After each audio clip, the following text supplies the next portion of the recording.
अस्सलाम वालेकुम। मैं आपका मेजबान रईस वानी और आप देख रहे हो प्राइम पोस्ट डिजिटल। और आपको मैं बता दूं, अगर हम आज कई दिनों की बात करेंगे, लगातार जो यहाँ पे टारगेट किलिंग्स हो रहे हैं, चाहे उसमें कश्मीरी पंडित हो या एक्ट्रेस हो या कोई जो सिविल जो लोग हैं, चाहे कांस्टेबल जम्मू कश्मीर पुलिस को हो, लगातार जो है टारगेटिंग किलिंग जो वो यहाँ पे जारी है। आज हम बात करेंगे कश्मीरी पंडित को लेके, जो लगातार अगर हम बात करेंगे पहले, अगर हम बड़गाम के चड़ोरा की बात करेंगे, वहां पे भी इसी महीने में, अगर हम मई की बात करेंगे, मई में 2 किलिंग्स हुए हैं, टारगेट किलिंग्स कश्मीरी पंडित को लेके।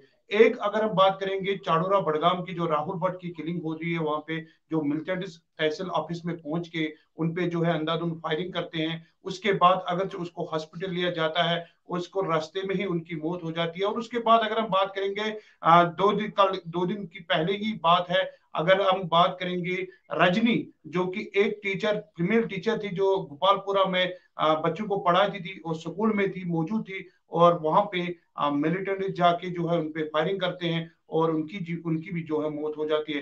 लगातार जो, अगर हम पहले जब राहुल भट्ट की किलिंग्स होती है, जो जो कश्मीरी पंडित जो है वो प्रोटेस्ट करने के लिए सड़कों पे निकल आए, उनकी ये एक ही डिमांड थी कि हमें जो है सिक्योरिटी फराहम किया जाए या हमें वापस भेजा जाए, अगर सरकार हमें सिक्योरिटी देने में नाकाम होती है। तो कल की अगर हम बात करेंगे, फिर से जब रजनी की जो मौत हो जाती है, एक लेडी फीमेल टीचर की, फिर से जो है उसी वक्त पूरे जम्मू कश्मीर की अगर हम बात करेंगे, चाहे जम्मू की बात करेंगे चाहे कश्मीर की बात करेंगे, हर जगह जो है प्रोटेस्ट जो है वो सामने देखने को मिले। और उनकी एक ही डिमांड थी कि हमें जो है जो कि यहाँ से सेफर पुलिस में जाना चाहिए, ताकि जहां हमें सुरक्षा अपने आप को लगे। और वहां जो है, और उनकी ये भी डिमांड थी कि हमें वापस जम्मू हमें भेजे, ताकि हम अपने माँ बाप के साथ वहां ही रहे। और आपको हम बता दें, उसके अभी जो खबर आ रही है वो बड़ी खबर आ रही है। लेफ्टिनेंट गवर्नर मनोज सिन्हा ने एक मीटिंग बुलाई थी सिक्योरिटी के हवाले से, और उन्होंने एक मीटिंग में फैसला लिया है कि जो भी, जितने भी हम अगर हम बात करेंगे प्राइम मिनिस्टर रिलीफ पैकेज के तहत, जितने भी यहाँ पे एम्प्लॉयज है, उनको जो है 6 जून तक जो है सेफर पुलिस में उनकी ड्यूटी लग जाएगी। और इसी जो मुद्दे पे पूरा, जो कश्मीरी पंडित को लेकर जो टारगेट किलिंग्स है, हमारे साथ एक दिल्ली से राकेश हंडू, जो कि कश्मीरी पंडित भी है और काफी टाइम से जो है ये इस चला रहे हैं, तो इनसे जाने की कोशिश करेंगे। और जो अभी फैसला आया है, या टारगेटिंग किलिंग्स को किस तरीके से देख रहे हैं, आखिर क्या क्यों जो है कश्मीरी पंडित काफी टाइम से जो इनकी डिमांड रह रही है। तो सारे मुद्दों पे जो हम बात करने के लिए हमारे साथ राकेश हुंडू जी। राकेश साहब, आपका खैर मकदम है प्राइम पोस्ट डिजिटल में। आप हमें ये बताइए, क्योंकि आपने लगातार आवाज उठाई है और लगातार आप आवाज उठा रहे हैं, काफी बार हमने आपको भी डिबेट में लाया है, तो ओवरऑल आपका क्या कहना है? जो पहले हम किलिंग के बारे में अगर आपसे बात करेंगे। ये वहाँ पे सिक्योरिटी की विफलता है। मैं थोड़ा आपको इसका उदाहरण देता हूँ। जी आज केंद्र में 8 साल से बीजेपी सरकार है। आज आप बताइए, अगर वहाँ पे 5,000 पीएम पैकेज एम्प्लॉयज है, जिसमें से 1,200 है जिनके पास में गवर्नमेंट की एकोमोडेशन है। जी आप वहाँ लाइव श्रीनगर में घूमते हो, रिपोर्टिंग करते हो, वो 1,200 लोग भी कितने कमरे हैं उनके पास में? एक एक कमरे में 5-5 परिवार रह रहे हैं। पहली तो दुर्दशा उनके साथ ये की गई। उसके बाद में अब एक सवाल और आता है यहाँ पे, अगर राहुल भट्ट की किलिंग हुई है वो भी तहसील ऑफिस के अंदर जी अंदर जाके उनको शूट किया गया पॉइंट ब्लैंक रेंज पे। उसके बाद 2 दिन पहले एक टीचर का बाहर मर्डर होता है। तो क्या लोगों में फियर नहीं आएगा वहां पे? आप एक तरफ से जी दावे कर रहे हो कि हम यहाँ पर सिक्योरिटी प्रोवाइड करें। अरे राहुल के बाद टारगेट किलिंग के बाद आप थोड़ा सा सिक्योरिटी टाइट करते, जो आज आप 18 दिन के बाद डिसीजन ले रहे हो कि अब यहाँ इनको हम डिस्ट्रिक्ट हेडक्वार्टर पे ट्रांसफर करेंगे। मुझे बताइए, 1,200 लोग हैं वहां पे जो ट्रांसिट कैंपों में रह रहे हैं। बाकी के जो 4,000 4,500 लोग वहां पे रहेंगे, जो वहां पे प्राइवेट मकानों में किराए पे रह रहे हैं, उनकी क्या सेफ्टी है?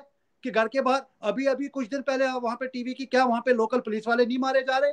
क्या वहां पे जो अभी 2 दिन पहले एक टीवी एक्ट्रेस को घर के बाहर गोली मारी जा रही है? आप मुझे बताइए, मैं सरकार से एक सवाल करना चाहता हूँ। आप जी लोगों ने क्या कश्मीरी पंडितों को वहां पे दिखाने के लिए कि कश्मीरी पंडित वापस आ रहे हैं, इन लोगों को वहां पे बलि का बकरा बना रखा है? क्या लेबोरेटरी के चूहे जैसे कोई दवाई आती है, कोविड के टाइम पे भी उनके ऊपर टेस्ट किए जा रहे हैं? तो क्या गवर्नमेंट ऑफ बीजेपी सरकार अपनी विफलता है हमारे ऊपर निकालना चाह रही? मैं ये सवाल पूछना चाहता हूं आपके माध्यम से। आज कश्मीरी पंडित वहां पे जब प्रोटेस्ट करने निकलते हैं आप उनके दरवाजों में करंट लगा देते हो। आज भी मैंने बारामूला में देखे थे, कुछ वीडियोज आए हैं, कुछ लोग हमारे वहां पे निकले थे ट्रक के लिए, बाकी चीजों के लिए, तो उनको वहां पे रोका गया, उसके बाद उनके दरवाजे सील किए गए। क्या हो क्या जी। रहा है वहां पे, ये समझ नहीं आ पा रहा है। अच्छा, तो मैं एक मुझे चीज ये और बताऊंगा वानी साहब आपको। मैंने मार्च में एक आरटीआई लगाई थी, क्योंकि इन लोगों का एक, आपने भी देखा होगा जब बीजेपी के वहां पे रविंदर रैना जी गए थे, या रोहित भट्ट जी की जब यहाँ पे क्रिमिनेशन थी, वहां पे नारे लगे बीजेपी के खिलाफ, तो मैंने मार्च में ये सब कुछ होने से पहले एक आरटीआई लगाई थी, क्योंकि मेरे पास शिकायतें आई थी कि मैं एक सामाजिक कार्यकर्ता हूँ, और उनका ये रोष था। जो वहां पे सरकार में हमारे लोग बैठे हुए हैं, बीजेपी में, पार्टी में, पॉलिटिकल पार्टी में बैठे हुए हैं, मैं नाम नहीं लेना चाहूंगा, उन्होंने अपने, ये बोल रहे हैं 530 लोग हैं जिनकी इन्होंने वहां पे जम्मू में ट्रांसफर कर रखी है। तो जब मैंने आरटीआई लगाई, मैं आपको दिखाना चाहूंगा स्क्रीन पे, आरटीआई का जवाब क्या आता है, आरटीआई का जवाब क्या आता है मेरे को, मैं दिखाना चाहूंगा आपको। ये देख लीजिए आप, मेरे को आरटीआई का जवाब आता है अलग अलग डिपार्टमेंटों से, पता नहीं इस पे क्लियर आएगा, मैं आपको कॉपी भी शेयर करूंगा। जी ये जी। देख लीजिए आप क्लोजअप में, ये मेरे पास आरटीआई के जवाब आते हैं वहां से अलग अलग से, कि यहाँ पे किसी की ट्रांसफर नहीं हुई है। आप बताइए। अब उसके बाद मैंने अभी एक और आप ये आरटीआई की कहना है। आप राकेश साहब, आपको रोकना चाहता हूँ, आप ये कहना चाहते हो कि यहाँ पे ट्रांसफर जो वो हुए हैं, मगर जब आपने आरटीआई निकाला, आरटीआई में जो है आपको ये दिखा रहे हैं कि यहाँ पे कोई ट्रांसफर नहीं हुआ है। जी। मैं मैंने उसके बाद में कुछ कॉपियां भी मेरे पास आई हैं, ये लोग जी बोल रहे हैं कि ट्रांसफर नहीं हुआ। ये बात जी। बिल्कुल सही है, क्योंकि ये सारा काम अंडर टेबल हुआ है, उनको वहां पे कोई डेपुटेशन पे भेजा गया है। ये देख लीजिए, ये कॉपी देख लीजिए आप, जी ये कॉपी देख लीजिए। ये भी मैंने अभी एक और आरटीआई लगाई है कि मुझे ये बताइए, जब वहां पे पीएम पैकेज के अंदर सभी से 5,000 एम्प्लॉय से बॉन्ड लिखा गया कि उनका एक डिस्ट्रिक्ट से दूसरे डिस्ट्रिक्ट पे ट्रांसफर नहीं हो सकता है, तो ये कौन से रिश्तेदार है, ये किनके रिश्तेदार है जिनको बैकडोर से जाके डेपुटेशन पे रखा गया। आप देख लिए धांधली कितनी चल रही है। और जब मैं ब्यूरोक्रेसी से सवाल पूछता हूँ, मेरे को धमकियां दी जा रही है, मेरे को बोल रहे हैं आपके ऊपर हमने केस कर दिया है, हमने साइबर क्राइम में आपके आगे केस कर दिया है। मुझे जी। श्रीनगर से धमकियां आ रही है, मुझे अलग अलग जगहों से धमकियां आ रही है।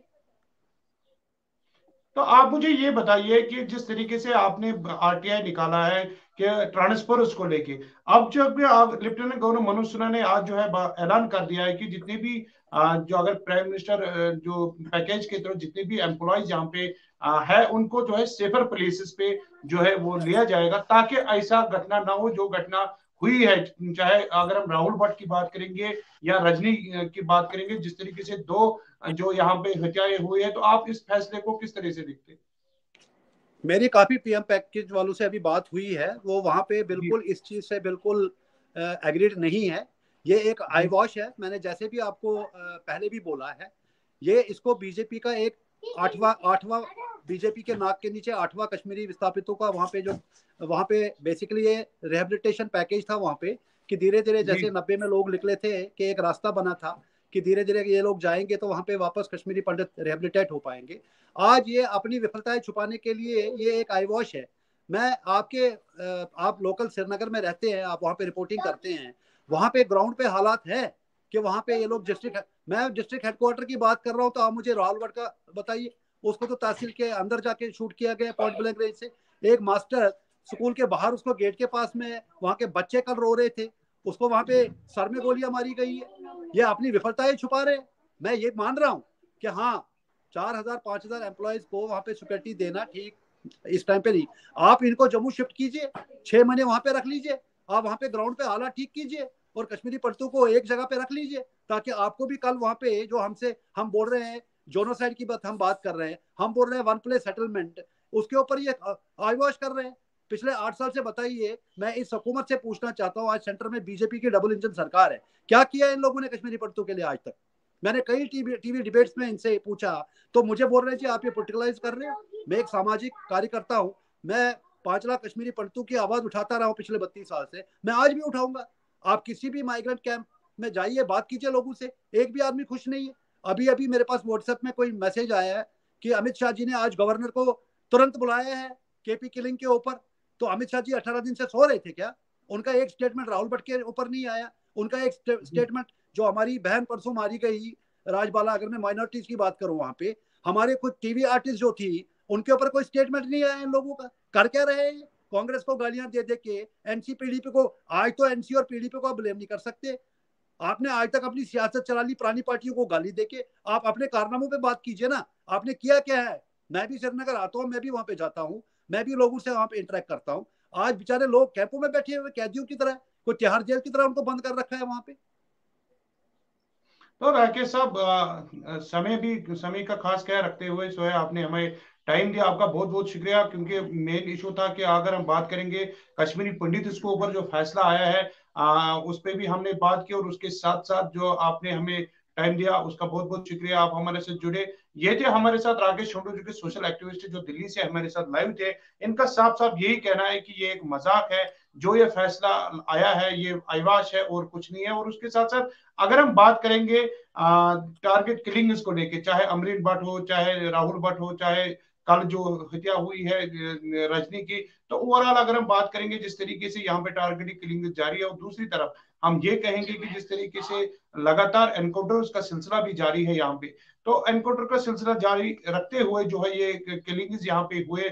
और उनका भी जो है आज बाजबता 24 घंटे का जो है टाइम दिया था जो कश्मीरी पंडित लीडर जो प्रोटेस्ट कर रहे थे रोडों पे, चाहे हम श्रीनगर की बात करें, वेसू की बात करें, मटन की बात करें, जो ही रजनी की जो हत्या हो जाती है उसके बाद जो है सभी सड़कों पे निकल आए। उन्होंने 24 घंटे का टाइम दिया था गवर्नमेंट को, और उन्होंने बाजबता अभी जो है आर्डर सामने आया जो कि लेफ्टिनेंट गवर्नर मनोज सिन्हा ने एक सिक्योरिटी बुलाई थी, मीटिंग बुलाई थी, उनमें उन्होंने फैसला ये लिया। अब देखने वाली बात यह होगी कि इस फैसले पे कितने मुतमईन जो है कश्मीरी पंडित हो गए, और जिस तरीके से यह फैसला, क्योंकि अभी ये आया है, अब इस पे रिएक्शन भी लेंगे हम। मुख्तलिफ जो और कश्मीरी पंडित जो यहाँ पे ग्राउंड पे रह रहे हैं उनसे भी बात करने की कोशिश करेंगे। तब तक के लिए मेरे साथ मुझे दीजिए इजाजत। खुदा हाफिज।